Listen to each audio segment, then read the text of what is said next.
We recently had a couple of our friends stop by for a visit. We have known Bob and Maria for most of our married life.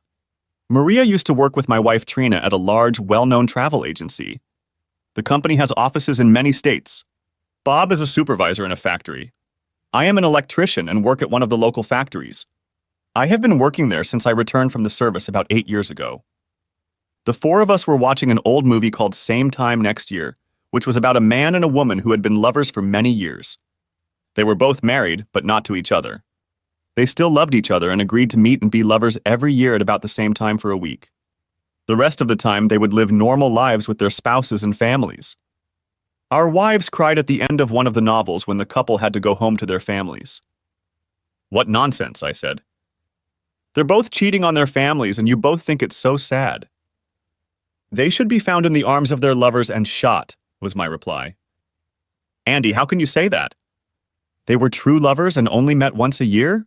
Maria replied. I spoke up. "So what you two are saying is that I can have sex with my ex-girlfriend once a year as long as Trina doesn't find out about it." Trina was furious. "You bastard, this isn't about you and your old whore Melissa. This is about people who are really in love. I doubt you'll ever be able to understand that." Bob could see the tension was getting out of control. "Time out. It's just a damn movie. I don't think we should all sit here and argue over a stupid movie." "Bob," I asked, "if this woman was your wife, would you say it's okay to have an affair once a year?" "If I caught Trina doing that, I'd throw her out on her ass. And Trina, you had no right to bring Melissa into this just because she was my girlfriend before I met you. Hell, I didn't say anything about you and your old lover, Zach. Look, this is getting out of hand." "Let's just stop talking about the movie," Maria said. "No," I said. "I want to know Bob's answer. What would you do, Bob, if Maria wanted to do what the woman in the movie did?" "Look, Andy, Maria wouldn't do that. I'm not going to answer questions based on some damn assumptions. Maria is too good a person to do that to our marriage," Bob replied. I glanced casually at the girls, and for a moment something flashed between them. I couldn't tell what it was, but a chill ran down my spine. Maria got up, sat on her husband's lap, and kissed him. I guess in their happy heads all was well and fine. As for Trina, she didn't smile at me. She stood up and offered everyone another drink. I turned off the movie and the four of us went into the kitchen to play cards. Men have always been against women. I have to admit that the cold made me think. In the days that followed, I did a lot of thinking. When I graduated from high school, I enlisted in the Army. I signed up for 3 years, 2 of them overseas. I went to prom with my girlfriend Melissa. I really believed I loved her. She was my first love and the first woman I ever made love to. I always thought we were a great couple and would be together forever. I guess I was just too naive at the time. The last time we made love was a week before I had to leave for duty. She never saw me off because she had to go to another ball. Her parents told her that she could go to the prom with me as long as she went to another prom, or rather a dance with Eric. He was the kind of guy who liked weirdos and was in college. There was some kind of celebration going on, and Eric asked Melissa to go to it with him. Melissa made the mistake of mentioning it to her mother. Don't get me wrong, I had nothing against Eric except that he wanted to date my girlfriend. Unfortunately, his mother and Melissa's mother worked together and tried to get them both to start dating. It pained me to know that Melissa would date Eric, but she said her mom told her she had to go, but she promised me she wouldn't even kiss him. I had been abroad for about 4 months when I received a letter from my sister informing me that Melissa was pregnant. I couldn't believe it. Melissa had been writing to me since I left for basic training. Why had she never told me about it? Surely she must have known, especially if my sister Jen knew. The only answer was that Eric had gotten her pregnant. I was furious. I wrote her a letter calling her every dirty word I could think of. I was fighting in a war, and my soon-to-be ex-girlfriend was having fun at home behind my back and didn't even deign to tell me she was pregnant. After that letter, I never wrote to her again. I told her not to waste her time writing to me because it was over between us, and I would throw her letters in the trash without even reading them. I told her that I hoped she, her illegitimate child, and Eric would have a good life together. I received a letter from her but tore it up and threw it in the trash. I never heard from her again while I was overseas. My sister told me that Mel and Eric had gotten married shortly before the baby was born. They lived in Eric's parents' house, and Eric was taking night classes at college to get a college degree. When I found out I was pregnant, I became a hero. I wasn't brave, I was stupid. I didn't care if I got killed or not. I was there as a superhero, saving the lives of many homeless children running around. I didn't care about myself anymore.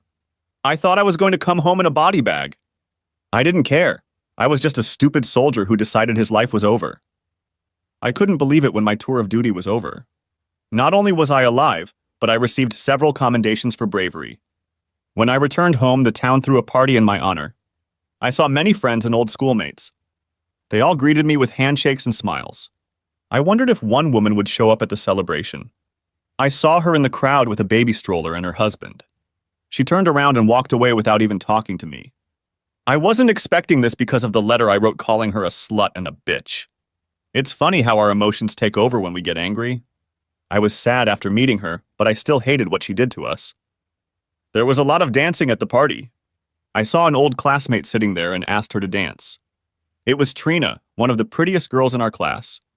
She was a little out of my league at the time and was dating an athlete from high school. He was every woman's dream. At least that's what the school rumors said. His name was Zach Carter. He was the quarterback of the entire school and was probably excelling. I heard he went off to college after high school.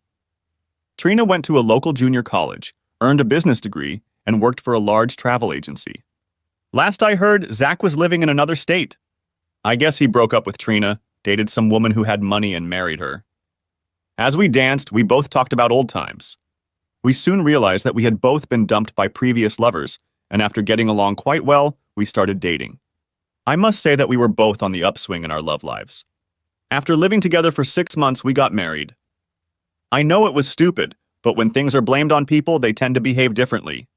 I got a job at one of the local factories and went to apprentice as an electrician. Trina and I actually get along quite well. I think we found that we respected each other and enjoyed many of the same things. I could tell we loved each other, and in a way we did. The sex we had was great. She wasn't afraid to try almost anything. It bothered me a little where she learned many of these things. One day I asked her and she laughed and pulled out a stack of women's magazines that listed many of the things we had tried. Our real feelings were more like love, but it was a better relationship than many people we knew. Life was pleasant, and we went out with all kinds of friends. One day, when we were walking with Bob and Maria, Trina asked me if I wanted to go to a conference that her travel agency was organizing. Andy, every 2 years our travel agency holds a convention in a different state where we have offices. Last time it was here in Ohio, and this time it was in Florida. It's usually the first or second week of May. They let us bring our spouses with us, even though it's nothing more than a meeting, and they show us the latest tourist destinations and things like that. Would you like to go? Asked Trina. Honey, I don't want to use a week's vacation in May to go to meetings. Can any of the other employees in your office go with you? I'll go, Maria said. Bob can't go and he won't want to. Usually Trina, Barb, another girl from the office, and I go together. Sounds good to me. It'll give me a week to get excited for you until you get back, I replied. Trina smiled, and she and Maria went to the women's restroom. I never understood why women couldn't go to the restroom alone. When they left, Bob and I were talking about how lucky we were not to have to go to such a boring seminar. When Trina came back from the seminar, we made love, had sex. Call it what you will. It was some of the best sex we'd had since we'd gotten married. Anyway, Trina got pregnant. I was a happy father. My baby girl was born just in time for Valentine's Day. I couldn't have imagined a better Valentine's Day gift. We were a family now, and everything seemed to have changed for the better. After the baby was born, Trina took 3 months off. My sister Jen offered to babysit, and everything worked out just fine. Baby Renee was my pride and joy. After work, I loved nothing more than cuddling my baby girl and watching her play. The only thing that disturbed my little world was Trina and I fighting. For some reason, she was always throwing Melissa at me. Of course, I threw Zach back at her. It was really stupid to fight over 2 people who were no longer a part of our lives. But when we're angry, we have a tendency to bring up the past. One day when I got home before Trina did, I asked Jen if she had ever seen Melissa. Every now and then I see her at the grocery store. She has the cutest little girl she named Andrea. I know you don't want me to talk about her, but she loves her daughter even though she doesn't seem happy. I don't know why, Jen said. Well, next time you see her, tell her I have a daughter too. That's rude, Andy. I'm not saying anything like that. Trina walked in a few minutes later, and we realized we'd better change the subject. For some reason, I couldn't just forget about Melissa. Maybe because deep down, I still cared for her. Maybe because she was my first love. I wonder if other people have similar feelings about their first love. Do we ever relive them? Was Trina able to get over Zach? When it comes to first love, there's always something to think about. Time flew by, and it was time for Trina to leave for another seminar. I really didn't want to go, and neither did Bob. Besides, I had a little 2-year-old daughter to take care of. At least that's how I explained it to Trina. She and Maria went out with her other girlfriend. When she got home, we had great sex again. I thought about telling her to go more often. Every time she came home, the sex was always the best. Again, about 2 months later, she found out she was pregnant. 7 months later, our second daughter was born. We named her Ashley. Valentine's Day was starting to become a pretty good day in our house. Life went on. We lived ordinary lives and fought. The funny thing is, the longer we were married, the less we had in common. I often wondered if we would have divorced if it weren't for my 2 sweet daughters, Renee and Ashley. I finally got my electrician's license. It meant more time to work, but also more money. I used to spend my free time with the girls. I realized that soon they would grow up. I wanted to spend as much time with them as possible. Trina and I got along, but it wasn't like love. I know I keep saying this, but I felt like we were just doing our chores. It seemed like most of my friends had similar marriages. We all looked alike from the outside, but behind closed doors we were like 2 strangers living in the same house. I tried to joke and banter with Trina a few times, but it usually ended in some sort of argument. When she was planning her next workshop, I told her I would go with her. I thought it would strengthen our marriage if I took more interest in her work. At first she seemed excited that I was going, but after a couple days she calmed down a bit. A few days after that, Bob called me and asked if I wanted to go to Canada and fish with him while the girls were at the seminar. I tried to explain to him that I had told Trina that I would go with her. Believe me, Bob, I'd rather fish than go to a travel seminar. Just tell Trina. I'm sure she'll understand. I've already got the cabin booked, or I'd change the date. I go fishing every time Maria goes to a seminar. This year, one of the guys couldn't make it and we had a vacancy. Maria was the one who suggested I contact you. Please at least mention it to Trina, Bob replied. I was sitting on the floor playing with the girls when Trina came home. The first thing she did was talk about the fishing trip. I think Maria had mentioned it. Andy, she said, I know about the fishing trip to Canada. I think you should go. Really, Trina? I promised you I'd go to the seminar with you. Look, Andy, this is the first vacation you've had since you finished your course and became an electrician. You've earned it, and I'm not going to take it away from you and make you sit through a bunch of meetings. Call Bob and tell him to make room for you in the car. She smiled at me. I couldn't believe how sweet she was. I told her I would get back to our usual sexcapade when she got back from her trip. I quickly got up and called Bob. Trina screwed me that night too. Maybe she's changed. The fishing was great. It was just what I needed to get away and relax for the best part of the week. My sister watched the kids while we were both away. I asked her to keep them an extra night so Trina and I could indulge in some sexual pleasure. Jen just laughed and said she would see me the next day. I had Trina lying on the bed and making love to her, well, more like rough sex, minutes after she walked in the door. I remember telling her that we were going to try to conceive a boy that night. I don't remember how many times we did it that night, but it led to our 3rd pregnancy. Andrew Jr. was born the following February. All 3 of our children were born within 1 day of each other in February. Right after Andy Jr. was born, I had a vasectomy. I decided we had 2 daughters and a son and told Trina that 3 kids was enough and I wasn't going to use condoms. She didn't seem happy or upset. Of course, why would she be happy? Surely she thought 3 kids were enough too. About a year after Andy was born, Jen told me that Melissa wanted to talk to me privately. What about Jen? What could she possibly want after all these years? I don't know.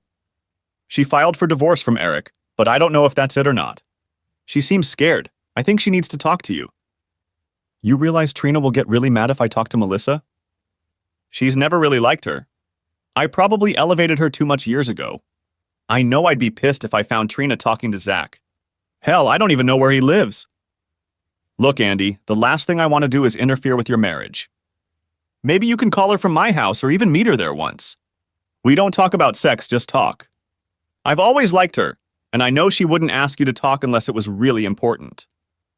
The next day, I went to Melissa's house at Jen's house. I felt like I was doing something wrong just by going there. One part of me kept telling me to go home, and the other part of me wanted to see Mel again.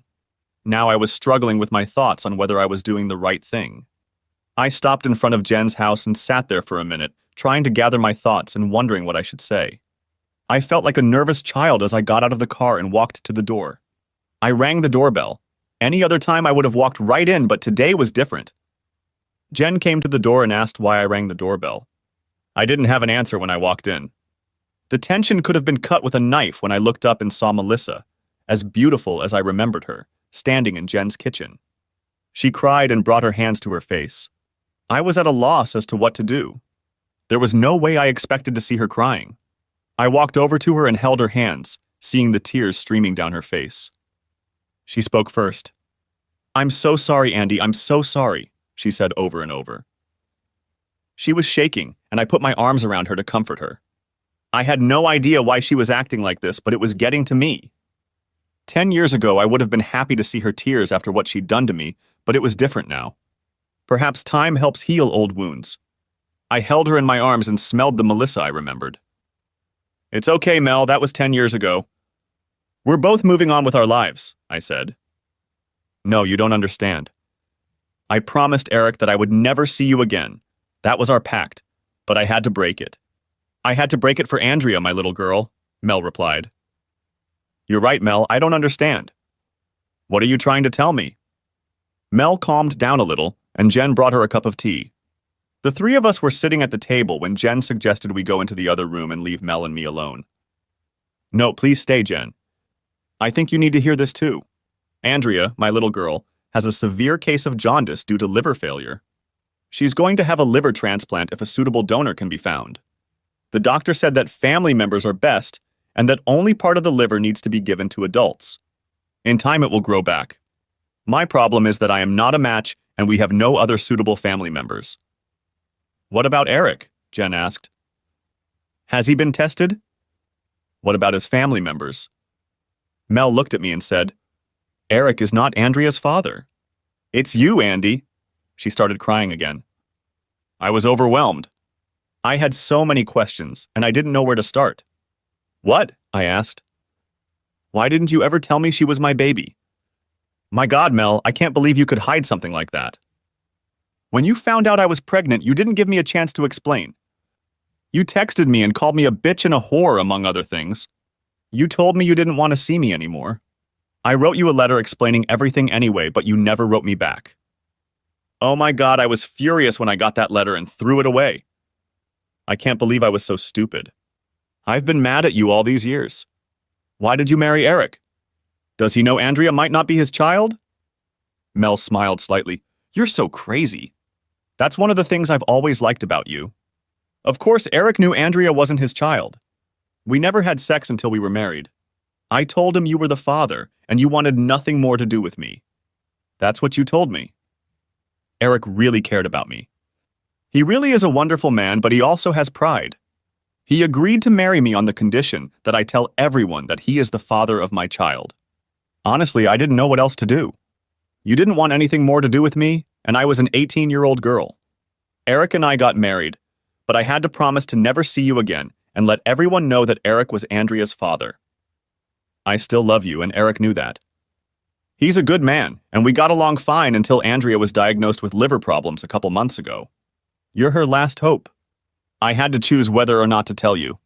Of course, Eric said that if I told you Andrea was your child, we couldn't stay married anymore because his family and friends would find out the truth. But I had no choice. My child's life is at stake, and she comes first in my life. Will you take the test to see if you can be a donor?" Tears of hope stood in her eyes. This was no small decision. My marriage was probably on the line too. I don't know how Trina will react. I'm giving part of my liver to Mel's baby. I knew I had to do the right thing, no matter the circumstances or the outcome. "Mel, of course I'll take the test to save Andrea's life. Tell the doctor to make an appointment for me and I'll be there." All three of us had tears in our eyes. Mel came over to me and hugged me. She whispered in my ear, "I love you so much, always have and always will." Mel immediately picked up the phone and called the hospital to schedule my checkup. I was scheduled for Monday. I figured that would give me a day or so to break the news to Trina. I guess I really was between a hammer and anvil. I believed Mel when she told me Andrea was my daughter. When I took the test, I would know for sure and she would gain nothing and lose a lot by lying to me. I hugged Jen and Mel and headed home very confused. Learning that Andrea was my daughter threw me into a state of confusion. I had a child who was 10 years old, and I had never even met her. The woman I'd always loved was back in my life. I had a wife who despised my ex-girlfriend, and I had 3 other children at home. If I hadn't been so young, I probably would have had a heart attack. I was playing with the kids when Trina came home. It was hard to tell what mood she was in because it changed so often. I decided to wait a little while before talking to her. I knew she was about to burst into tears and I didn't want the kids to see it happen. They had already seen their mother and me fighting too often. On Sunday, I took the kids to my mom's house. I told Trina I'd be back in a few minutes, that I had something to discuss with her. When I got back, she jumped on me. "What's so damn important we can't discuss in front of the kids?" Trina asked. "I talked to Melissa yesterday, and you and I have a lot to discuss." Trina interrupted me. "What? You went and saw her. Why? She's missing her home and she wanted you to help her?" "That's enough, Trina. This is very serious and I need to talk to you about it. Mel's daughter has jaundice and she needs a liver transplant or she's going to die. What does this have to do with us? I feel sorry for the girl, but there's nothing we can do. Why would she want to tell you about this?"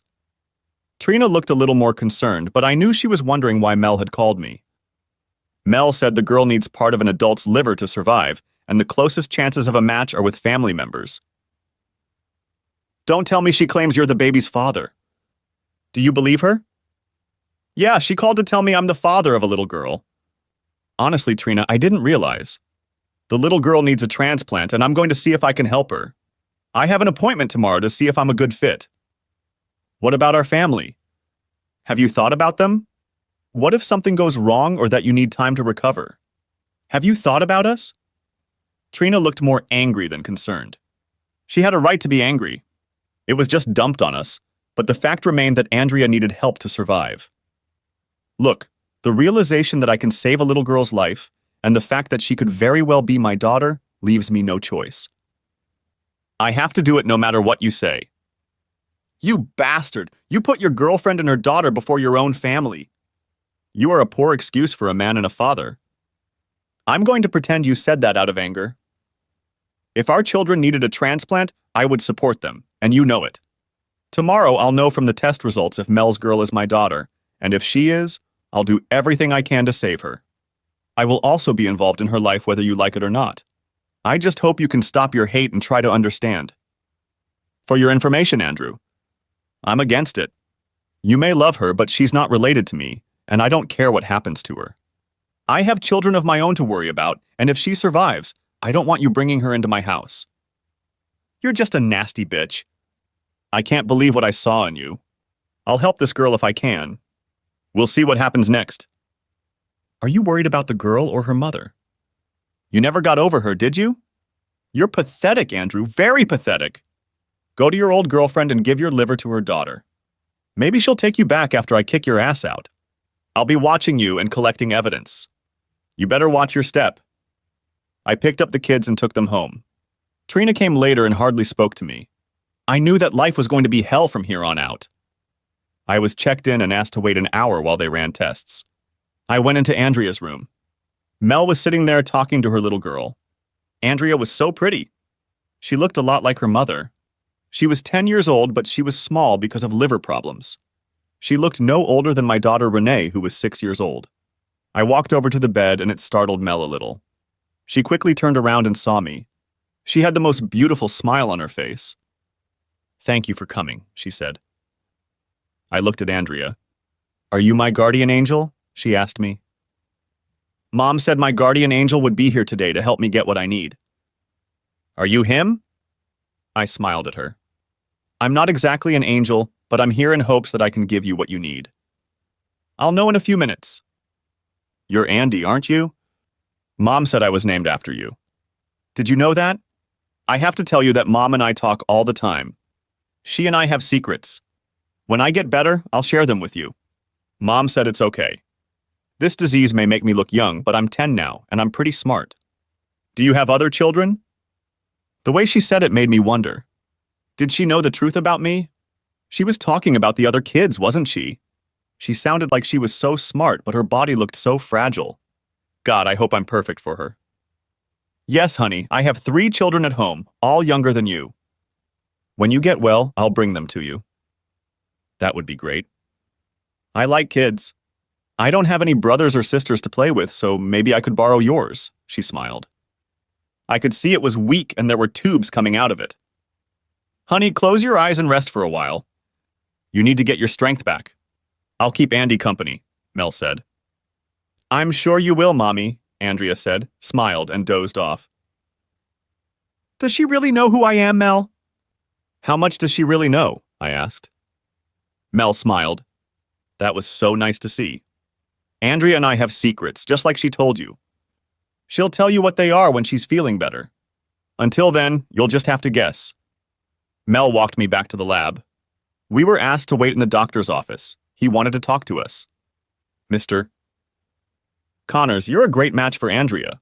The perfect match would be a child, but we can take some of your liver and implant it in the girl. Doctor, she's my daughter. I know that now. I would like you to call her my daughter. The doctor smiled. Well, Mr. Connors, your daughter has a chance for a full recovery. It may take a couple months for her body to fully accept the implant, but she's young and should recover quickly. What about me, Doc? What am I going to go through? You will be put under anesthesia while we remove part of your liver. When you wake up, you will feel like you have just been run over by a truck. If all goes well, you'll need bed rest for a month, and you won't be able to return to work for at least 6 weeks. Over the next year, your body will recover on its own. You're not kidding, are you, Doc?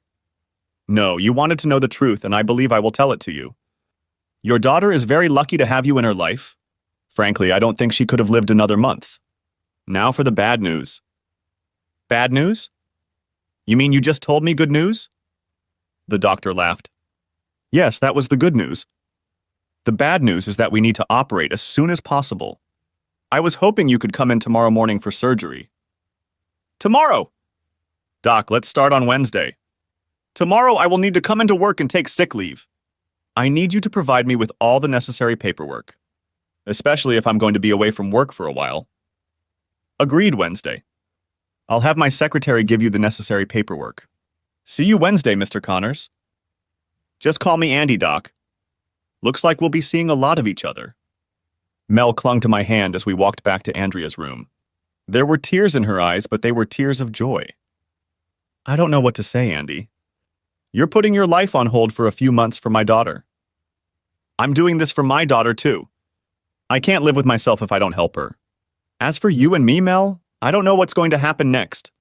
I'm married, and I would never cheat on my wife. I've always loved you too, but we each have our own lives now. No matter what happens, I want to stay friends with you, and I want Andrea to be a part of my life. I leaned over the bed and kissed little Andrea's forehead. Sleep well, my beautiful daughter. Daddy loves you. Tears came to my eyes as I left the hospital. After I was discharged from the hospital, I went into work to tell my boss what had happened. He said he was surprised. He didn't know any of my children had been sick. I didn't bother trying to explain it to him, but thanked him for helping me get my paperwork and insurance in order. He said my job would be right next to me when the doctor cleared me to come back. When I got home, Trina was waiting for me. So this is your baby? Yes, Andrea is my daughter. The surgery is on Wednesday. I've already taken care of the insurance and talked to work. I won't work for at least 6 weeks, but I'll be paid sick leave. So you're really going to go through with this? What about your kids? Are you going to tell them about your second child? Our children are 2, 4, and 6 years old. If I told them I could save another child's life, they would be smart enough to tell me I was doing the right thing. They know I'll always be there for them. I'll talk to them tonight so they know why they won't see me for a while. Jen said she will help you in any way she can until I get home. Oh yes, your wonderful sister Jen will be there. You know, she can be a pain in the... sometimes. Don't say that. Don't be so stupid as to speak ill of my sister. She's like a second mother to our kids, and you know it. If you don't need her help, Just call her and tell her what a pain in your ass she is. I'm sure she'll leave you alone." Trina fell silent and went into the other room. I called the two girls over to talk to them.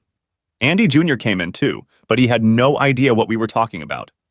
I told the kids that they had an older sister from another mother and that she was very sick.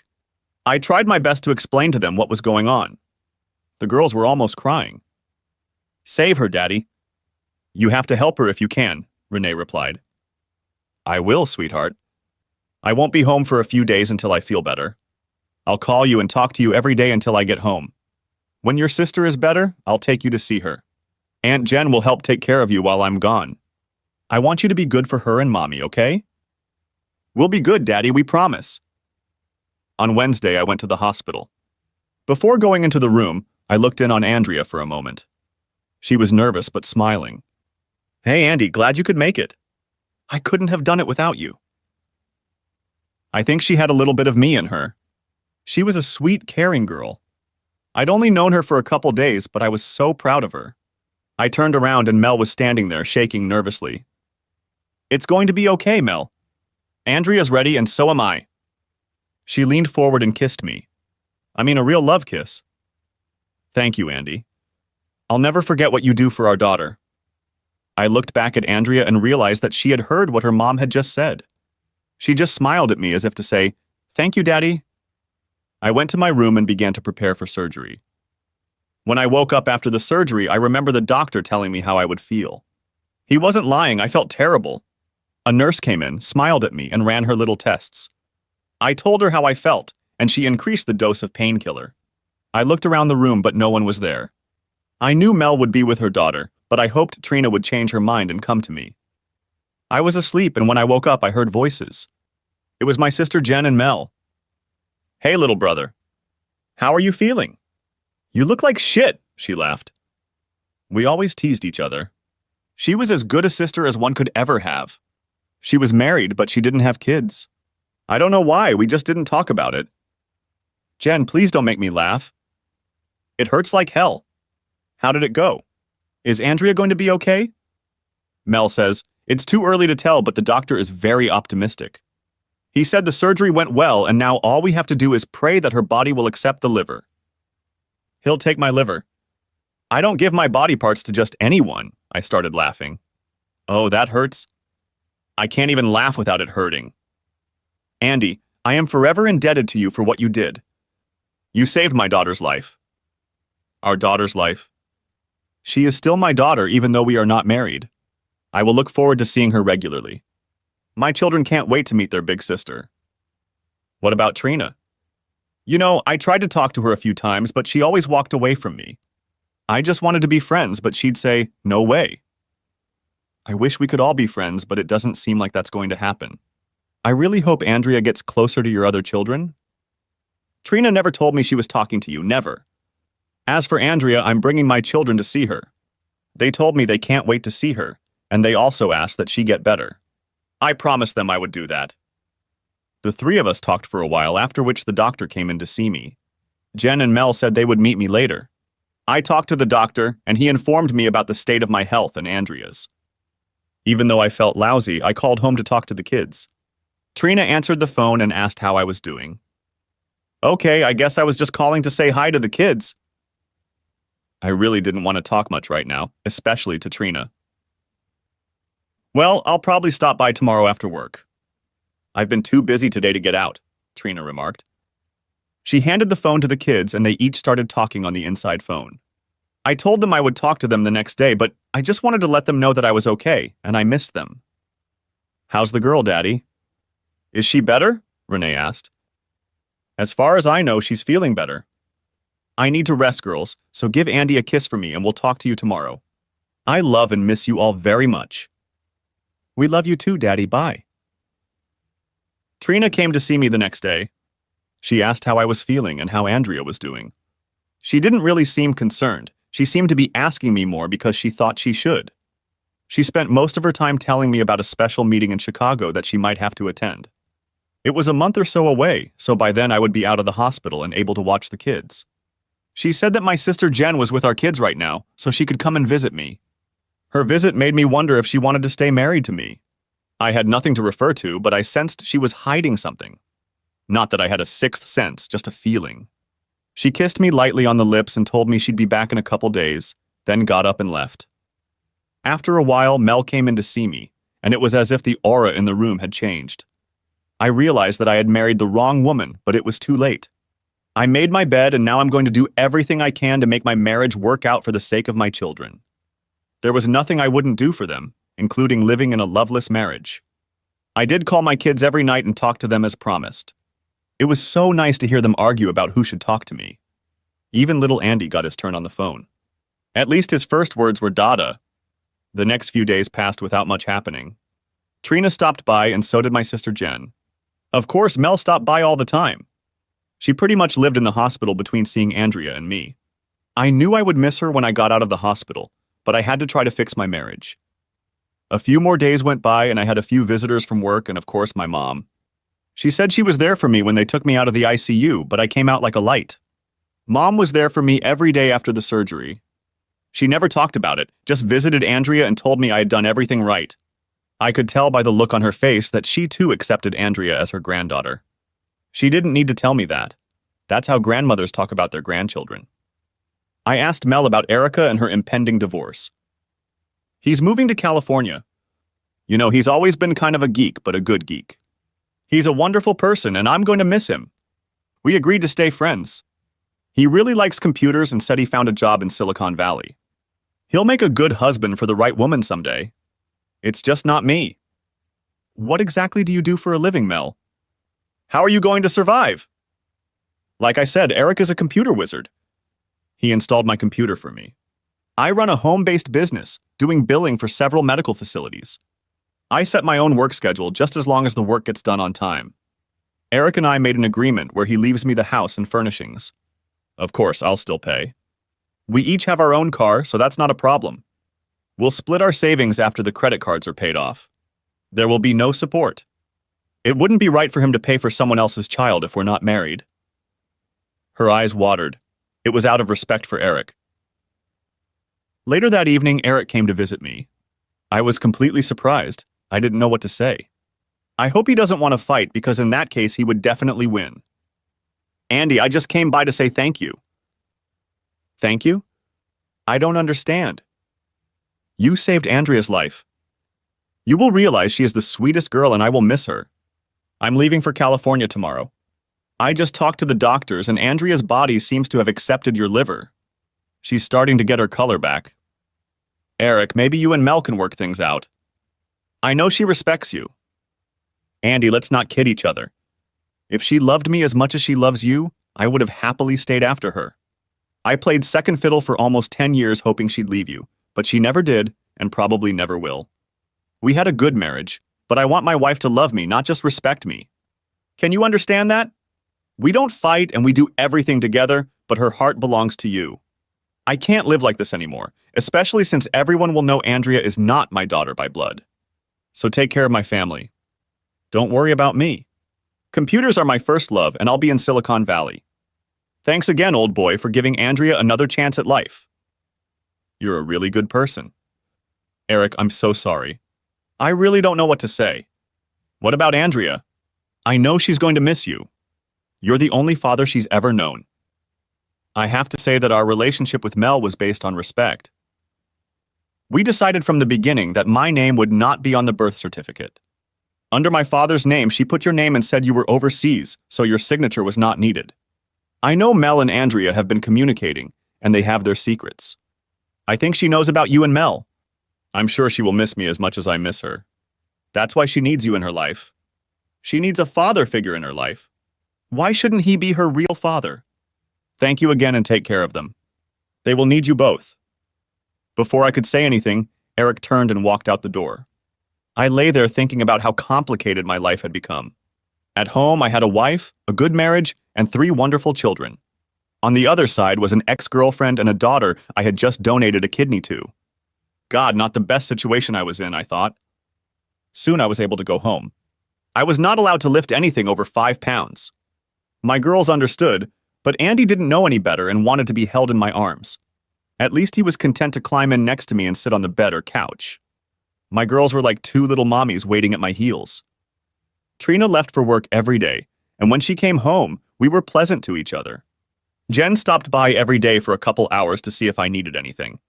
She was very helpful to me. I also talked to my mom every day to keep her updated on my condition. She took my 3 kids every couple days so I could get some rest. I was recovering well, but I didn't want to overwork myself. The first week I was home, I didn't call Mel directly. Jen would stop by the hospital or call Mel to see how Andrea was doing. She was going to be in the hospital for another week. The doctor was surprised at how well she was doing. Her skin color was back and she was gaining weight. He was very optimistic about her condition. After Andrea was sent home to recuperate, my girls wanted to meet her. I still wasn't allowed to drive, so we all got in the van and Jen drove us to Mel's. I wasn't sure about driving there, but with Jen and the kids, I figured it shouldn't be a problem. Mel's house was beautiful. It was well furnished and clean. I told the children that Andrea was a sick girl, so they should be quiet. Mel smiled when she saw my children. She introduced herself and said they could call her Mel. She led the 2 girls into Andrea's bedroom and introduced a smiling Andrea to them. I was surprised when I saw her. She no longer had jaundice, a yellowish color caused by liver problems, but had a beautiful, clear complexion. "Hi," Andrea said. "I'm your big sister." "Well, big sister anyway." She smiled as she saw that Renee was almost as tall as herself. "Don't I have a little brother?" "Where is he?" Andrea asked. Jen walked into the room, holding little Andy in her arms. "You were looking for this little guy?" Jen replied. I couldn't believe what Andrea said next. I know I'll never forget it.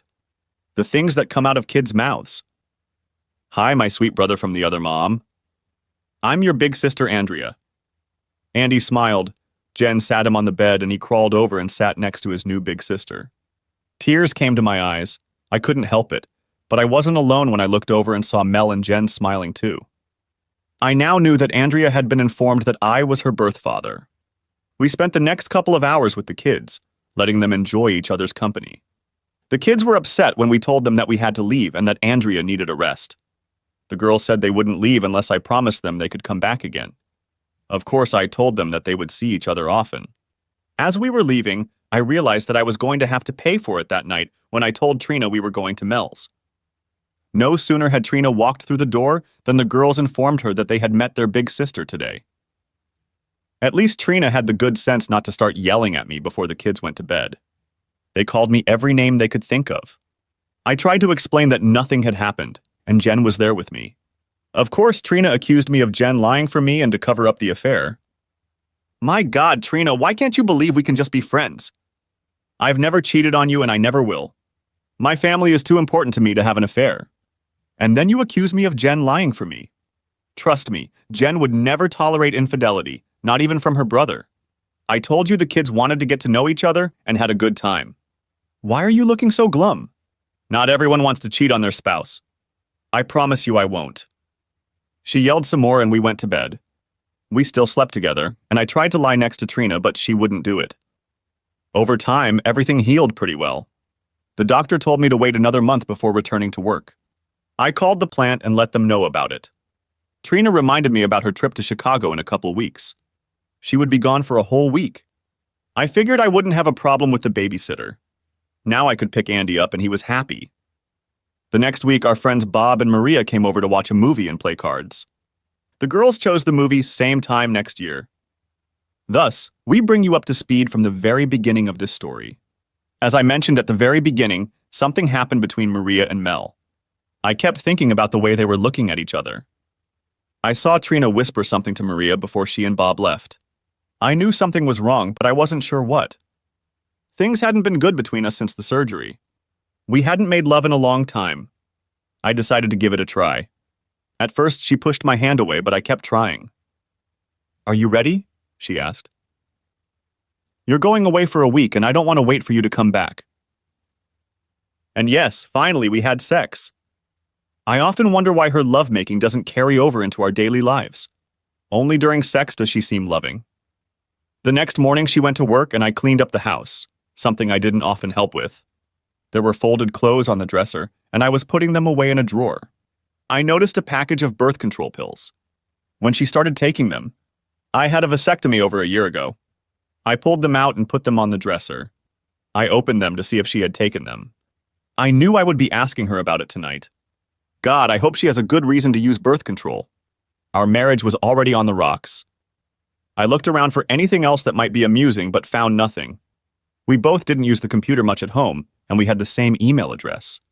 There was nothing unusual about that. I checked a few of our phone bills, but they were fine.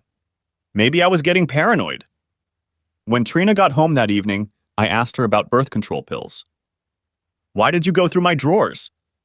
You had no right. Really? I live here just like you do. I didn't peek. After great sex last night, I decided to help clean up the house and was just putting your clothes away when I noticed the pills. Are you going to explain to me why you're taking them knowing I had a vasectomy? You bastard, you say you trust me, and then you give me the 3rd degree. I'll tell you why I have to take the pill. A few months ago, I was having problems with my period and I went to the doctor. She advised me to take the pill to control the timing of my periods and make them more regular. Why didn't you tell me you were having problems with a woman? What would you have done? Would have prescribed me pills or told me to go to the doctor like I did. Besides, you were too worried about your other family members at the time. I didn't want to bother you with my health problems. This is inappropriate, Trina. You're my wife and you mean a lot to me. I'm sorry for doubting you, but I got worried when I saw the pills. I was afraid. I was afraid you might be having an affair. I'm sorry. Okay, now you know why I take the pills. Not because I want to, but because my doctor told me to. After talking to her, I felt better. I admit I still had my doubts, but I wanted to believe her. Thursday night we had sex again. It was almost an instant replay of that day. Friday morning she was in a great mood.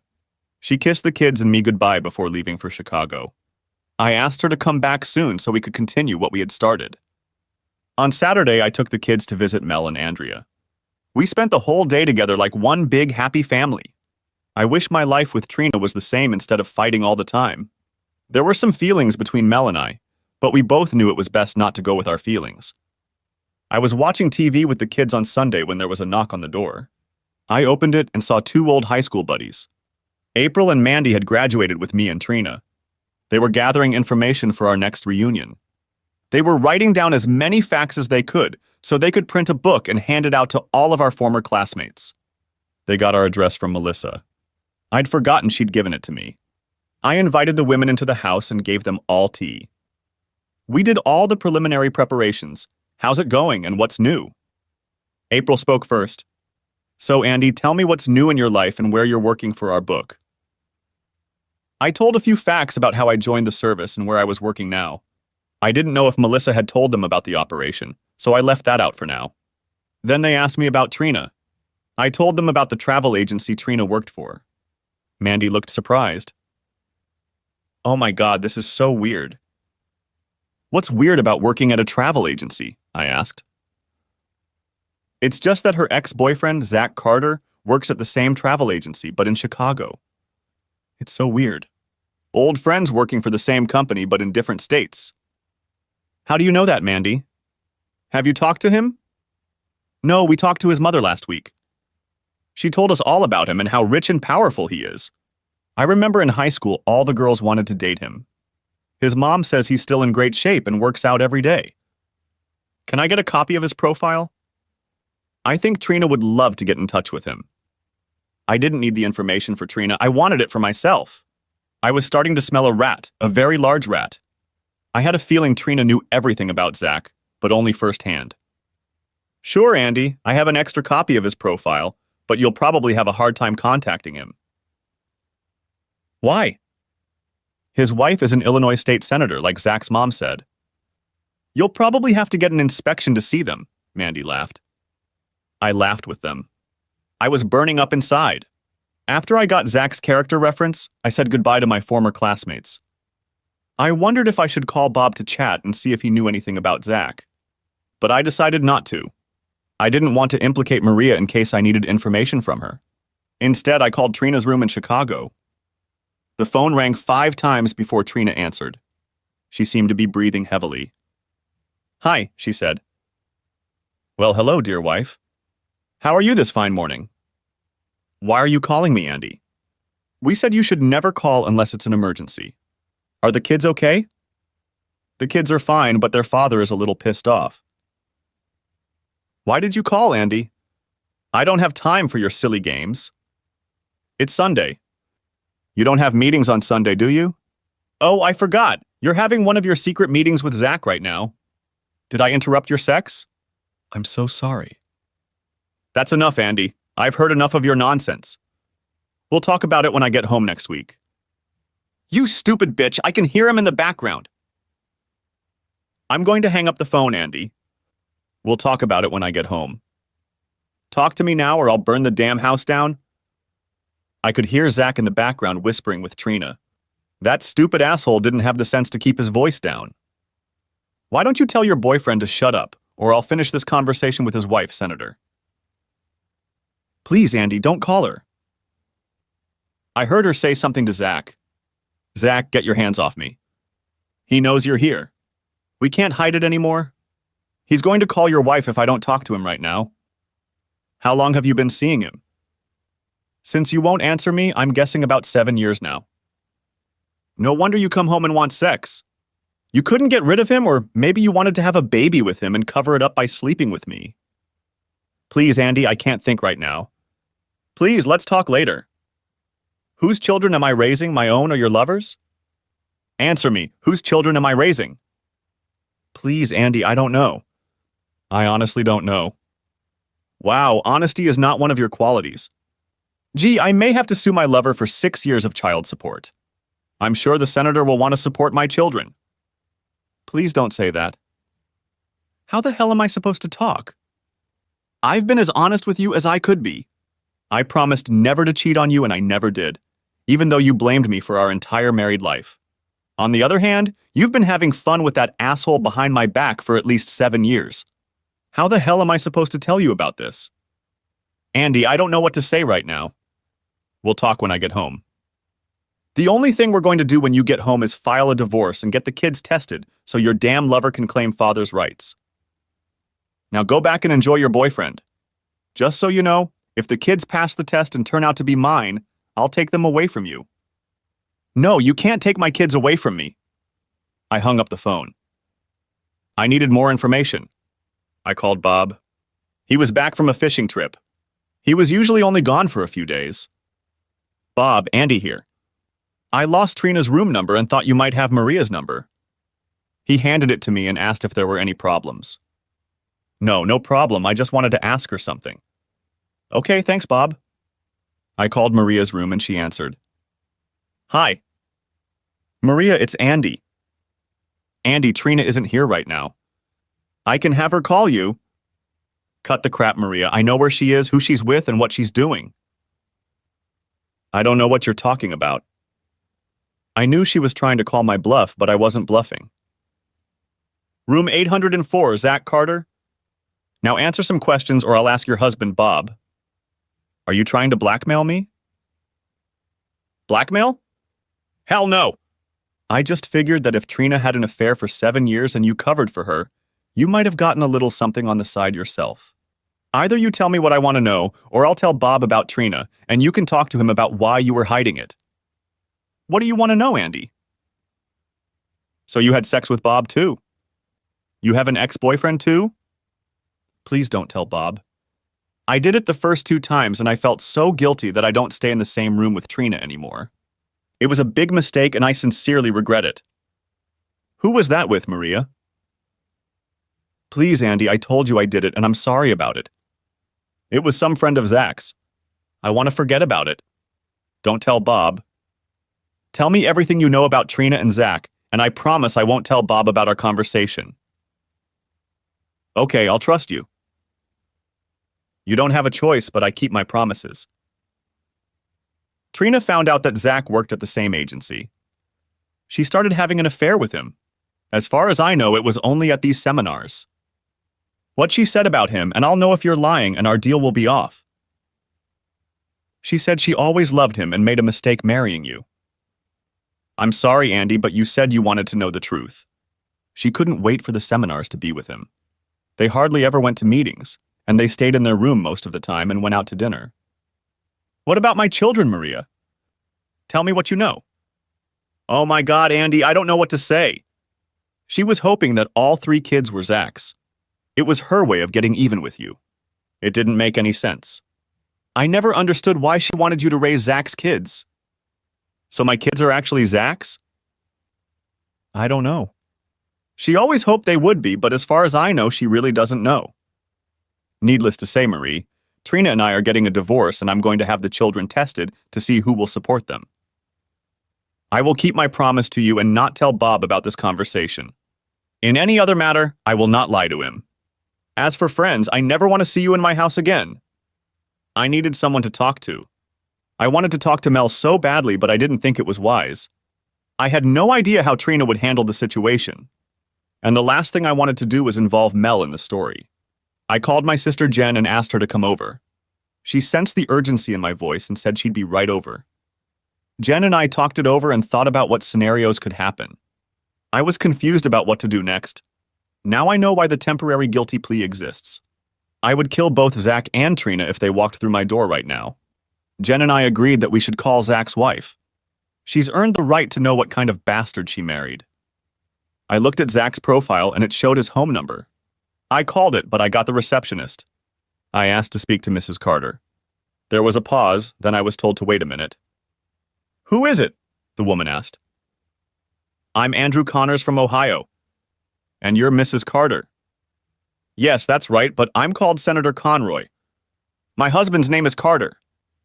Well, Senator, your husband is at the hotel right now having fun with my wife. I thought you might want to know. Damn him, he said he's not seeing that married woman anymore. Is her name Trina? Yes, that's her, Trina Connors from Ohio. His high school girlfriend who would soon become my ex-wife. Mr. Connors, thank you for making me aware of the situation. I can't talk right now, but I'll have my people contact you in the next few days. I don't want to talk to your people. If you want, I'll talk to you in person. I don't need anything from you. I just wanted to make you aware of your husband's infidelity. I hung up. Obviously, she knew about her husband's cheating. I wondered if Trina was his only girlfriend. Well, now I'd have to sit around and wait for Trina to show up and start divorce proceedings. The hardest part was getting tested to see if I was the biological father of my children. What if they're not mine? I raised each of them from day one. They were my family and my life. Around midnight, there was a knock on my door. I just sat on the couch and thought about my problems. I put my 3 kids to bed and hugged and kissed each of them, wondering if they were mine. Damn, I wanted to drink so badly, but after my liver surgery, I wasn't allowed to drink for probably a year. A knock startled me and I heard it again. I looked out and saw a policeman. I opened the door. I'm Officer Bates with the Sheriff's Department. Are you Andrew Connors? Trina Connors' husband? The officer asked. Yes, officer, it's me. What's going on here? I regret to inform you that your wife was killed in an automobile accident in rural Illinois. The Illinois Post Office has asked me to inform you of her death. I was shocked. One moment I hated her to the core and wanted to kill her, and now she was dead. I couldn't believe what I had just heard. I wanted to wake up, hoping I was dreaming and that the past few days had been a bad dream. But it wasn't a dream, and I wasn't asleep. What happened, officer? Are you sure it was her? Maybe it was a mistake? I just mumbled further. I'm sorry, Mr. Connors, there can be no mistake. It was an automobile accident and they both died. According to the report I received, their car went off the road, over an embankment and hit a tree. Both passengers died on the spot. You said they. The other person in the car was Maria? No, sir, that was Zach Carter. Did you know him? I was stunned. I thought it was probably Trina and Maria coming home early, but it wasn't. That meant she was still spending the afternoon and evening with Zach, even after talking to me. I knew I had to answer the officer.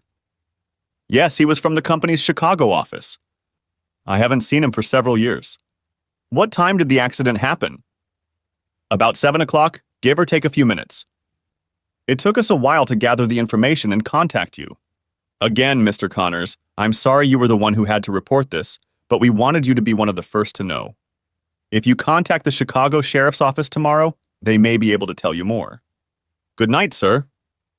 Thank you, officer, I said as I closed the door. In that moment, I became numb. I felt hate, loss, love, disgust, and even fear. Fear of what to do next. I had 3 small children sleeping soundly, and tomorrow I had to tell them that their mom had been murdered. I couldn't sleep, and I didn't want to call anyone at this time of day. I knew that tomorrow was going to be one of the worst days of my life. I had to face reality. Trina was dead, and I had 3 children to take care of that might not even be mine. I wouldn't wish that situation on anyone. I must have dozed off in my chair, and at 7 in the morning I was awakened by the telephone. The caller ID said, "Personal call." I answered it. "Mr. Andrew Connors?" a voice said. "Yes, that's him." "Who's calling?" "1 second, sir," the voice said. Then I heard the female voice I'd heard yesterday. "Mr. Connors, this is Senator Conroy. I mean Janice Conroy. Under the circumstances, I'd prefer to be called by my first name. I know you've been informed of the accident. I'm very sorry for your loss, but I need to talk to you. I need a big favor." "Mrs. Conroy, you lost your husband too. I know the situation is not going to be the best for either of us. What kind of service do you need? Can you not mention the affair between my husband and your wife? I know it will sound bad, but it will ruin my political future. There is nothing I can do right now to change the situation, but it will ruin my life. So you want me to lie and say it didn't happen?" "No, of course not. I just don't want you to talk about this affair in the press. You're going to get a few calls. I can take care of it from this side and let it go quietly, but I know someone will be looking for a story here. It's not going to be good for either of us." "Mrs. Conroy, I won't interfere with personal matters if you will do 2 things for me." "What do you want?" "I'll do it if I can. I want a real account of this accident. The one the high-ranking people are hiding. I also need a copy of Zach's DNA. You know what that's for." "I'll do my best. I'll be expecting him shortly after the funeral. Please don't take me for some kind of swagger. I want to know. No, I need to know the truth at all costs. I'll get you what you want. I just hope you'll be a man of your word and keep the affair a secret." "I always keep my promises, Janice, always." "Good. Then I'll get the reports to you as soon as possible, and thank you." I hung up the phone and made coffee. I knew it was early, but I called Jen and told her about the accident. It took her by surprise, but she said she'd be right over. My mom and dad were always up early, so I let them know about it too. Now for the hard part. I called Trina's mom and dad. Her dad picked up the phone and I told him the sad news. I explained as best I could and told him that she and Zach had just gone out to dinner and Zach was taking her to the hotel when the accident happened. They asked me to keep in touch with them, and of course I said I would. My kids got up, I made them breakfast, and after Jen showed up, we took the 3 kids into the living room and told them the very sad news. "Renee, Ashley, you're going to have to be very brave. Mom's dead and she's not coming home." Tears came to their eyes and they began to cry. Of course, when little Andy saw his sisters crying, he started crying too.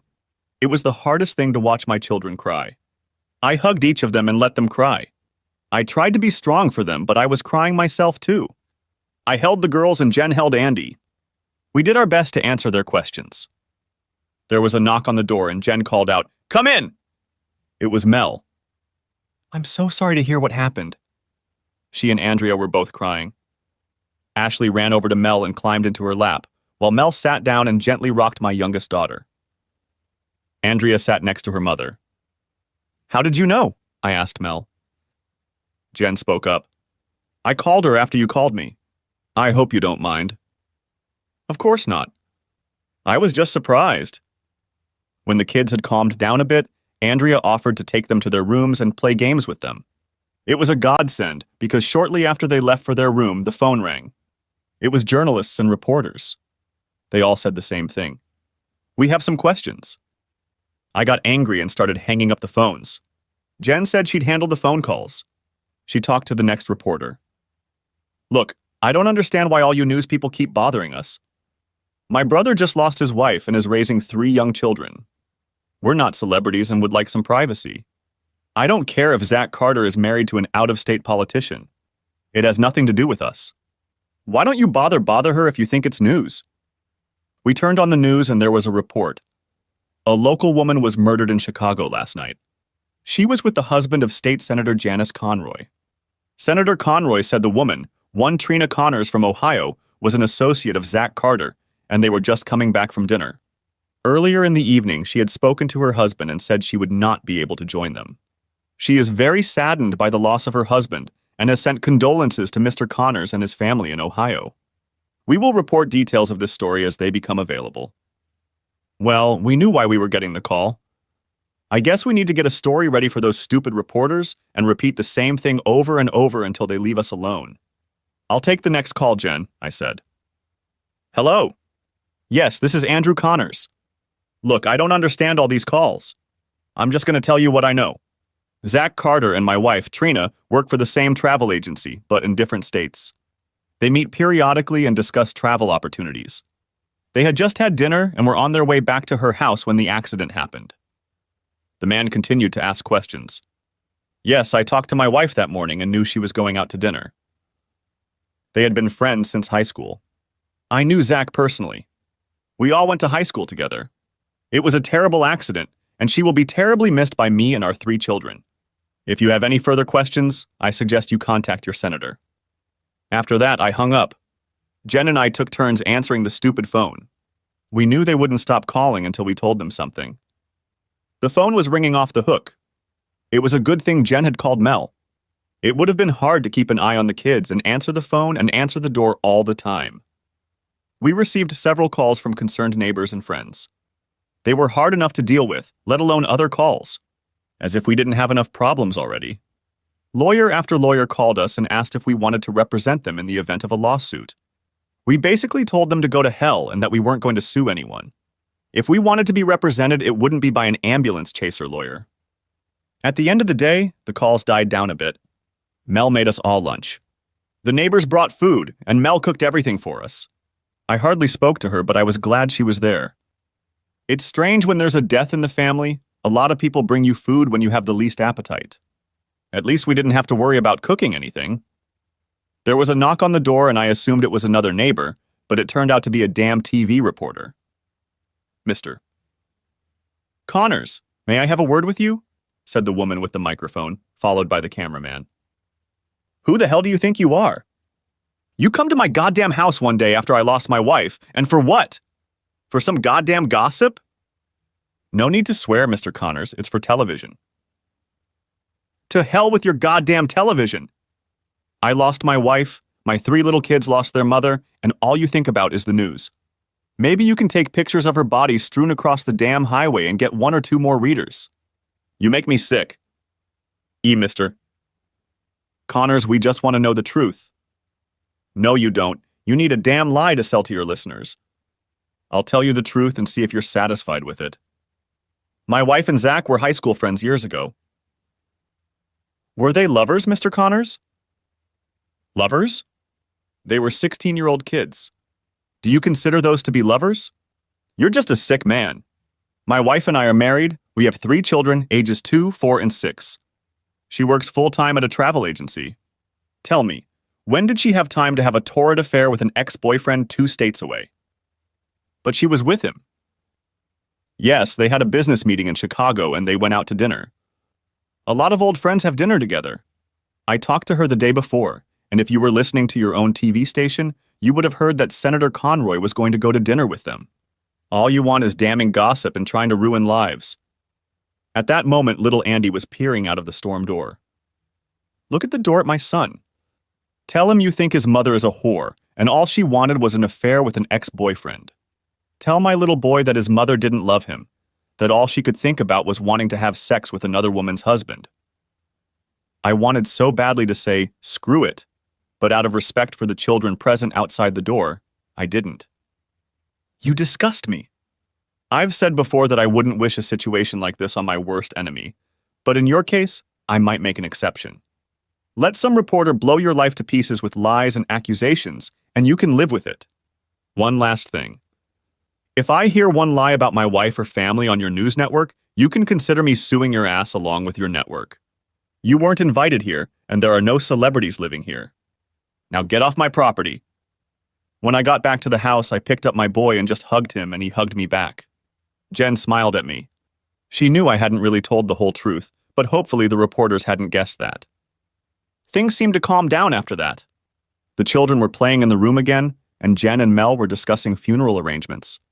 They were to deliver Trina's body within the next 2 days, and we wanted the funeral to take place as soon as possible. The women said they would take care of all the arrangements, and that suited me just fine. I was lost when it came to things like that. I went to the bathroom, and when I got out of there, I looked into the room where the girls were playing. I heard Ashley talking to Andrea. "I miss my mom." "I know how you feel, Ash. I miss my daddy. Well, his name was Eric. He wasn't my real daddy, but I miss him. He was always there for me." "Why did he leave you?" Ashley asked. "Because he wasn't my real father. Dads shouldn't abandon their little girls." "It's not nice," Ashley replied. "It's okay. I have another daddy now, and this is my real daddy, and he's your daddy too." "Ashley, do you think your mom will be my mom too? Since we have the same daddy, why can't we have the same mom?" Tears came to my eyes when I heard those words from my little girl. I didn't want them to know I was listening. "Tell you what, Ash, you talk to Dad, and I'll talk to Mom, and we'll see what happens. No matter what happens, I'll always be your big sister, and you can always come to me." I watched Andrea hug Ashley. Over the next couple days, the calls pretty much stopped. A news reporter who came to our house showed only the nice part of our conversation about what a wonderful wife and mother Trina was. I guess the TV station didn't want to risk a libel suit. Also, there was a news story about a high-profile divorce of a Hollywood couple. Our accident case was already old news. Jen and Mel did a great job with the funeral arrangements. We laid Trina to rest one night and buried her the next day. I couldn't believe how many people showed up. Jen and I stood by the casket and greeted everyone who came to pay their respects. Mel sat on a couch off to the side with her 4 kids. She wanted to stay on the sidelines. Every time I looked at her, she had another child on her lap. One minute they were crying, the next minute they were laughing. Every now and then one of them would come over and stand next to me. As we paid our last respects to Trina before closing the casket, we all cried. So sad and yet so silly at the same time. She could have had a wonderful life, but she was looking for greener grass. Mel asked her church to organize a luncheon for everyone who came to the funeral. It was a wonderful lunch, and we had one last opportunity to socialize with many of our friends. I even thanked Maria and Bob for coming. I talked to Maria for a while and told her that I hoped she had learned her lesson from Trina's death. She had a good man, and she should do everything she can to save her marriage. She hugged me and thanked me for keeping our secret. I really hoped she would learn from Trina's mistake. In the days that followed, Mel and Jen asked what Trina's things we wanted to keep. I replied that I didn't have any ideas. I told them to give all the jewelry and keepsakes to the girls. They set most of it aside for future use, but gave the girls enough stuff to play with as kids. Mel remarked how nice Trina's clothes were. I told her she could keep them and wear whatever she wanted, since they were similar in size. If looks could kill, sweet Mel would have killed me on the spot. Jen started to laugh. "You are a stupid, stupid man. You want to give your dead wife's clothes to your old girlfriend?" "I don't think so, little brother." "She said they were nice. I was just trying to be accommodating and let her get what she wanted." "Women!" "I'll never understand them. What to do with them?" Jen looked at Mel like I wasn't even there. "Let's have a garage sale and sell all the clothes. They should bring a decent price." That was the next thing they were going to do.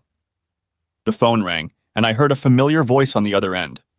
When I hung up, I asked the girls if they could take the kids to the park or somewhere else for a couple hours. I had someone coming over and we needed some alone time. I told them I would explain everything to them later. As they left, there was a knock on the door. It was Senator Janice Conroy and her driver. "Please come in. I've been expecting you." She asked her driver to get on the porch and entered the house. I was surprised at her appearance. She was a very pleasant-looking woman, but she was probably in her 50s. I didn't realize she was that old since Zach was our age. "Mr. Connors, I was in Columbus, Ohio on state business and thought I'd take advantage of this short trip to provide you with the information you requested." She handed me a manila envelope that she said contained an unofficial accident report, as well as Zach's DNA card. "Would you like a cup of coffee, Mrs. Conroy?" "Please just call me Janice today, and a cup of coffee would be nice." "Just a little cream, please. I want to thank you for being so tactful and telling me about the affair. It wouldn't have done any good if the truth had come out. The insurance company called me and asked me to talk to you about settling the matter. Janice, I don't want your money. I just want to get this over with so my family and I can move on with our lives. Andy, you'll get dozens of lawyers calling you saying they can get millions of dollars if you contact their firm. The truth is, a case can stay open for years while they dive deeper and deeper into it. The insurance company doesn't want that to happen, and neither do I. They've made you an offer. If you accept it, the case will be closed. You won't be bothered anymore since the case is settled. What is this offer you keep talking about? Is it your money? Like I said, I just want it to be over. It's the insurance company's money. They'll give you $100,000 for each of your children and put it in a trust account. The money will be paid out after they turn 18, and you will be the custodian of the account. The children will receive the money only at your direction until they turn 25 years old. Then they will manage their own accounts. Why are they offering this money? Was there any offense? No, it's just that everyone is obsessed with the courts these days. It's easier to sue someone than it is to look for a job. This will just close the account. They'll also pay for all the medical expenses after the accident. Hospital bills, ambulance bills, and other expenses. So you'll get $300,000 plus medical payments. That's $400,000 plus medical. I have 4 children, not 3. My second daughter lives with her mother, but if I agree to this, she should get her share too. I'm sorry, I didn't know about that. I'll make sure you have enough for all 4 kids. So if we're done, I'd like... Janice, this may be the last time I see you. Can you tell me about you and Zach and why you let it go on after you found out? I think so. You deserve to know. I met Zach when he was in college. He was a tough, gruff guy. I was asked to teach a political science class, and we became friends. As you can see, I'm 25 years older than Zach. At first, it was fun to be with a young man and teach him about love. I know you've heard of trophy wives. Well, Zach was my trophy husband. I had this handsome stud on hand at all my parties. At first, Zach liked being the center of attention, but when he realized it was about me and not him, he became uncomfortable. He asked me to buy him a travel agency. I bought it and owned it. He used to run it. He took courses in the travel industry because he needed something to specialize in. Why didn't he divorce you and go about his business? Money and power.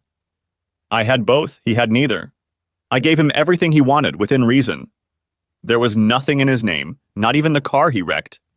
If he'd left me at any point, he'd have nothing left. People get used to the life he led. He met your wife at one of the conferences about 7 or so years ago. A few years later, I found out they were together, and I gave him an ultimatum. Either he stops his games, especially with a married woman, or I'll make sure he never does it again. He seemed to have stopped, or at least hid it well until I heard from you.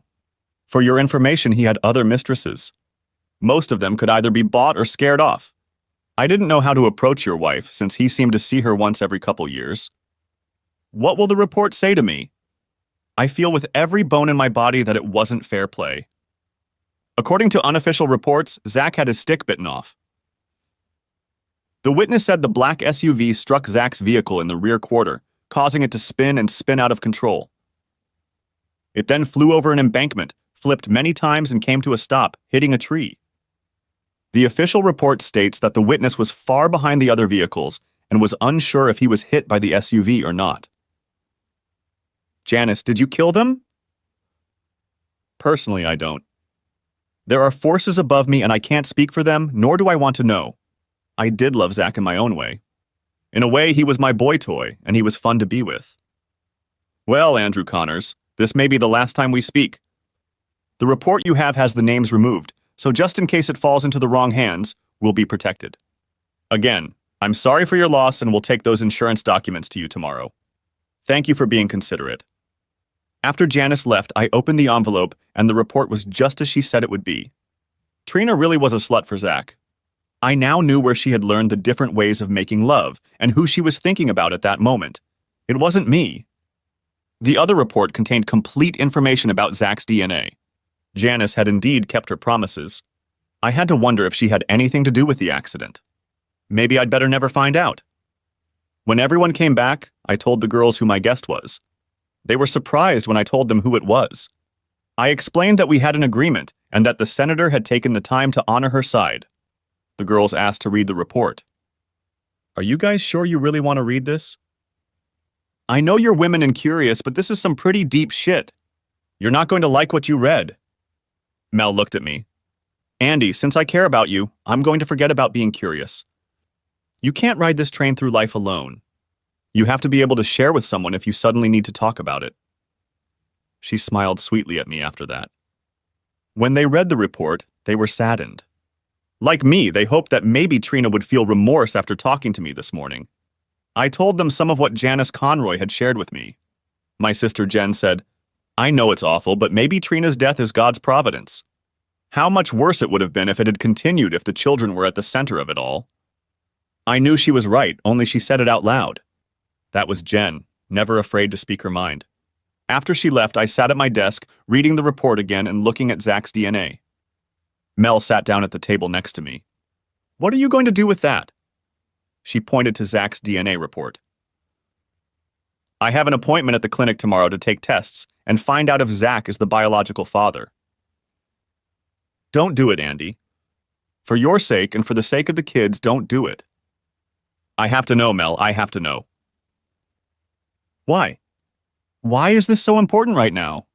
Zach is dead, Trina is dead, and nothing good will come from that knowledge. What if you're not the biological father? What are you going to do? Give up the kids, send them to an orphanage. Raise them with anger in your heart? Please, Andy, listen to me. You're their father. You've been there for every one of them from day one. You delivered their babies, changed their dirty diapers, but most of all, you have always been there for them. You are the one they call daddy, not someone else. Don't let those thoughts into their mind and heart. Please promise me you'll think about it, Andy. Think about your children. Okay, I'll think about it tonight. If we go, I'll stop by tomorrow when we're done.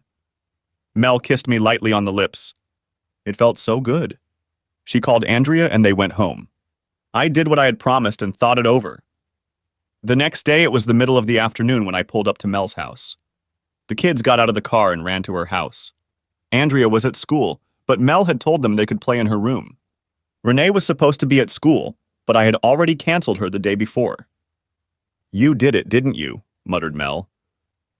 I'm sorry, but I promised the kids, I replied. What, you did it for the kids? What are you talking about? I promised the kids that I would take them to McDonald's for lunch, and I'm keeping my promises. She smiled. So you didn't follow through? Well, you know, different thing, not lunch. No, I thought about what you said. They are my children and always will be. I want to keep it that way. So what happens now? I sat on the couch and Mel came over and sat on my lap. After the funeral, we were the closest we'd been, aside from the occasional kiss. It was so nice to be around her. She was a wonderful woman. You'll grieve for a while, we'll start dating, and then you'll ask me to marry you. I'll say yes, and we'll live happily ever after, just like in a fairy tale. The most beautiful smile appeared on her face. I smiled too. What if I don't want to marry you? What then? Then I'll just live with you. I already lost you once, it won't happen again. Besides, I've heard that babies talk. They like me, you know that, and I love them. How about sex? Are you good? I started laughing. Honey, it's not just going to be sex with you. It's going to be love, and it's going to be great. Mel was laughing now too. About that time, Andrea came home from school. She saw Mel sitting on my lap and started smiling. Andrea shouted to the rest of the kids, Renee, Ashley, Andy, come here quickly. There's something you need to see. Mel stayed where she was, not moving an inch. The children came in. The last one, of course, was Andy. They smiled at Mel. Ashley spoke first. Does that mean you're going to be our mom since our mom is dead? With tears in her eyes, Mel got off my lap, walked over to Ashley, knelt down and hugged her. Sweetheart, I would love to be your mom. Your other mom will always be with you in your heart, and I will be here to take care of you. Andy wanted a hug too, so he walked over and Mel hugged the baby. Renee came up to me. Daddy, when are you getting married and where are we going to live? Well, honey, first I want to make sure you kids want us to get married. Of course there is, Dad. What a silly question. We already love Mel and you're Andrea's dad. We just want to know where we're going to live. Honey, I haven't even asked Mel to marry me yet. Well, do it, Daddy. Do it right now. All the kids started yelling, "Do it, Daddy!" Even little Andy. I laughed and Mel almost cried. I walked over to her and took her hand as she stood up. I knelt down in front of her and said, "Mel, my children and I all love you. Will you be their mom and my wife? I have to buy you a ring to make it official. I wasn't planning on doing it today, but I can't think of a better time and better witnesses." Before I could finish, the kids are already saying, "Answer him, Mommy, answer him." The funny thing is that even before she answered, the kids started calling her Mommy. How much longer do I have to think about this, kids? After all, it's a big step, Mel replied with a smile on her face. Just a minute, Mom, Andrea replied. We both know you've wanted this your whole life. Oops, there goes another secret. Andrea looked back and smiled at me. Mel tried to look serious, but she wasn't very good at it. After careful consideration, I decided to say, "Yes, I will marry you, Andrew Connors." The kids were jumping up and down and saying, "Kiss her, Daddy, kiss her and seal the deal." I did, and it felt so good. Kids, just so you know, we won't be married until sometime later. We have a lot to do first, but we will see each other almost every day, Mel replied.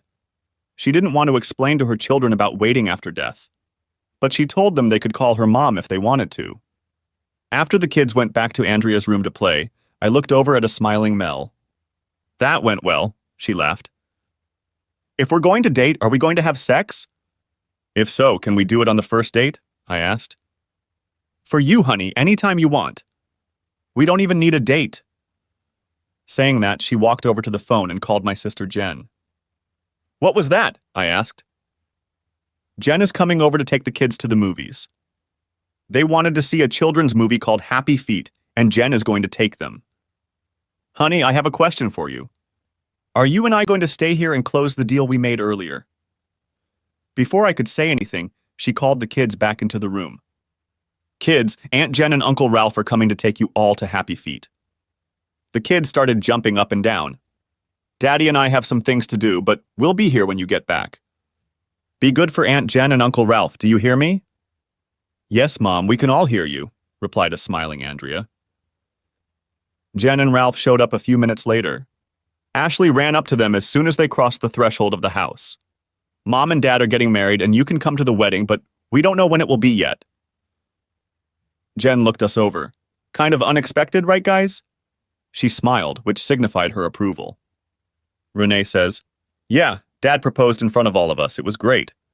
They kissed and everything to seal the deal. All of them?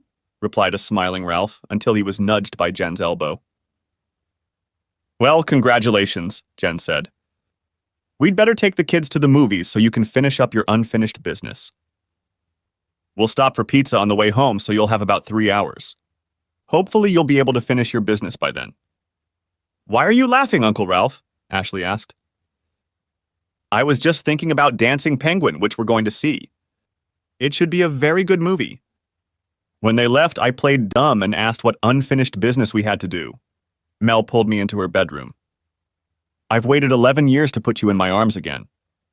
Please make love to me, but don't forget that we have a 3-hour workday. Honey, I'll only need 3 minutes for the first round.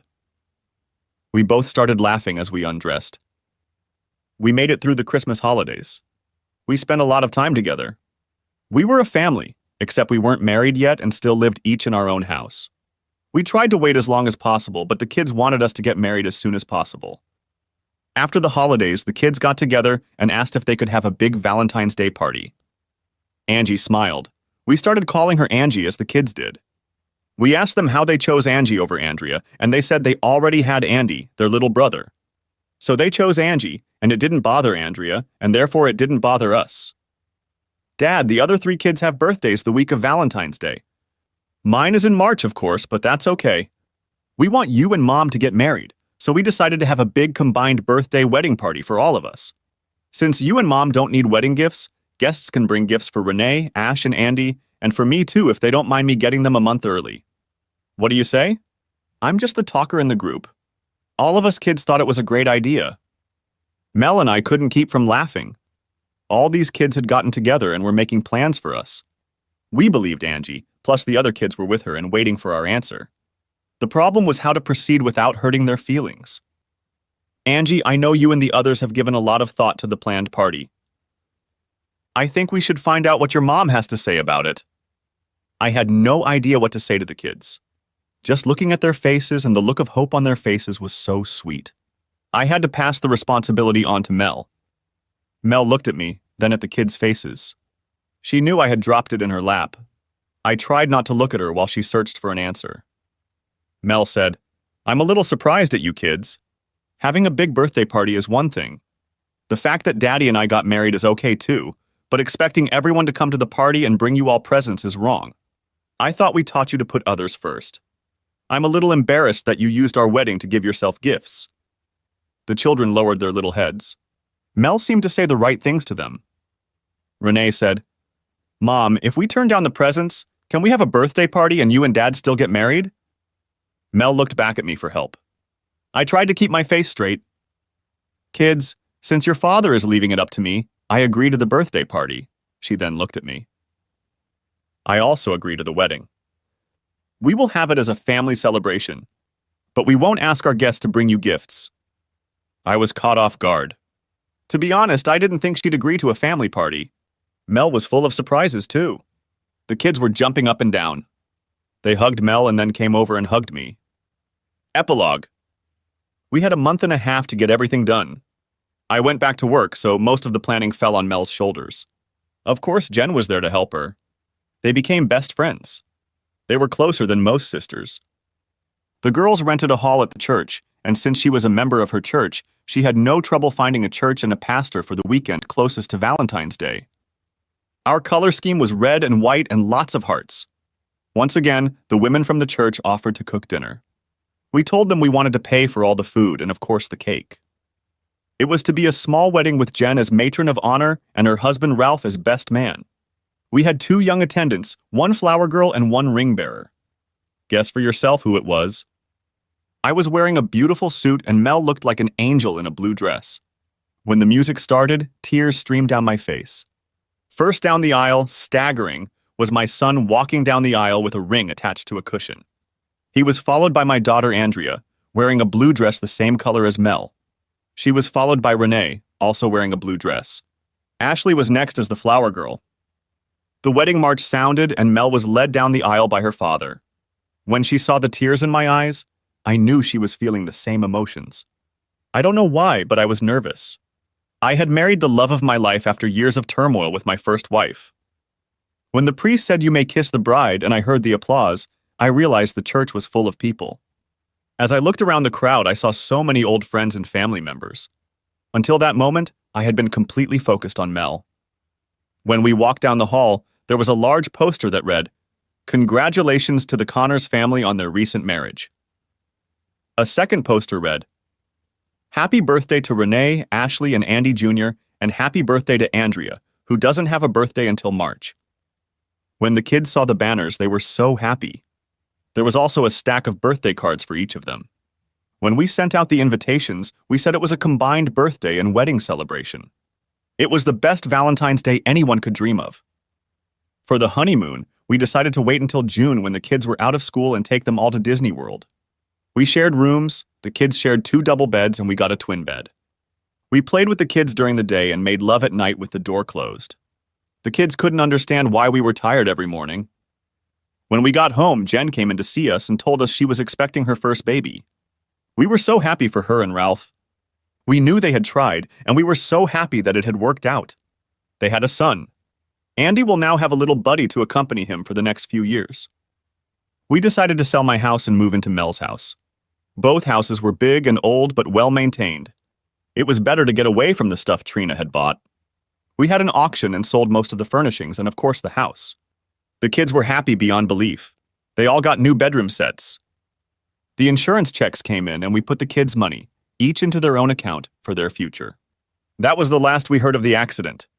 We read that Senator Conroy had been re-elected by a large margin. Apparently, a lot of sympathizers voted for him. It just goes to show that life can throw you a lot of curveballs, but every once in a while, if you hit it exactly right, you hit a home run. That's the way it was for us. I never checked on the kids, but I kept Zach's information in a safe. Maybe someday, when I'm old enough, I'll get up the courage to do comparative tests. For now, it's enough for one of my kids to run to me, give me a big hug, and call me daddy to know that I made the right decision. Thanks for watching. I hope you enjoyed it. So subscribe to my channel and watch the next video.